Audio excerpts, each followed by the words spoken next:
Introducing Drew to solid foods for the first time was super exciting. It was a new milestone. It was a new experience between parent and daughter, but it's also super nerve-wracking because everybody had put this fear in me that she could be allergic to something, and we might figure it out during this process.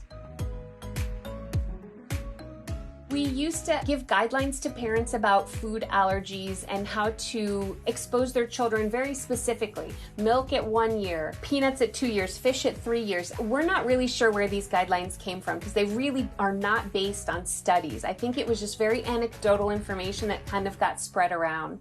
Introducing solid food to your baby is a messy adventure that usually always ends up in a bath and some serious floor cleanup. Yeah, that was pretty good for a first time, Drooper. You did it, you ate the food. We're all proud of you.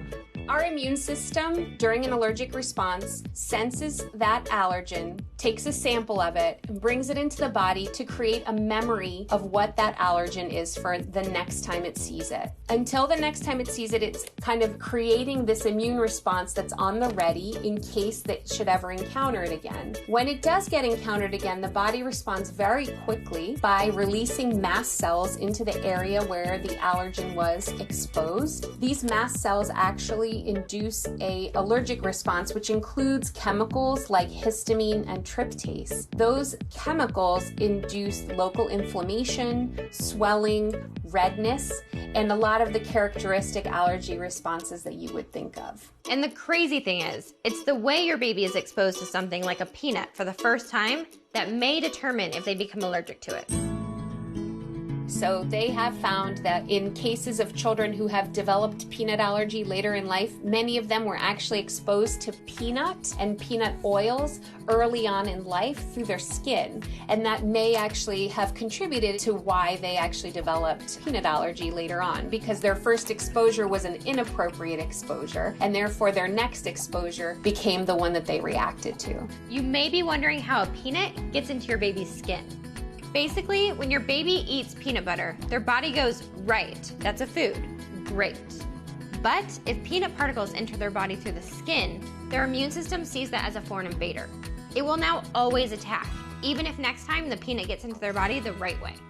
In general, when we talk about food allergies, in the US at least, they tend to be the big 6 or the big 8. In my mind, the top 3 that you would really need to worry about are peanut, milk, and egg. But it's not just about the foods getting into our bodies the wrong way. We might have become so clean as a society that our immune system has become bored. As we have gotten more industrialized, as we have used more antiseptics, as we have become more clean, as we should say, and needed less to fight these infectious diseases, our immune system has skewed towards the responses that have become allergic responses rather than infectious responses. I mean, still wash your hands, but also let your baby get a little dirty. As it turns out, Grandma was right, and you should expose your children to everything and early. They did studies where they actually had children both introduce early and hold on introductions and showed a decrease in allergies in the patients that continued to introduce early. So those were things specifically like peanut and egg that were found to really be helpful with food introductions. But like everything about health and the human body, it's more complicated than that. There are several things which can contribute to development of allergies in babies, including having a family history of allergies, the increase in the new types of foods we have access to, and the way foods are now being processed. Over the past few decades, food has changed.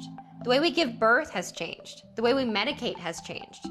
This all can change our immune system, not to mention the genetic factors. So before doing anything, make sure you talk it all over with your pediatrician.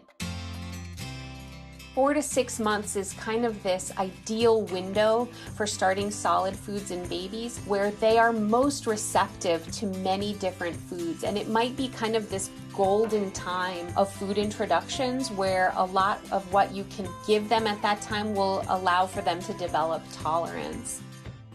As more and more of our studies are coming out where they're looking at kids having food introductions early on, we're seeing great responses to that. We're seeing decrease in allergies. And I predict that in 10 years, the landscape will be very different. I really hope that.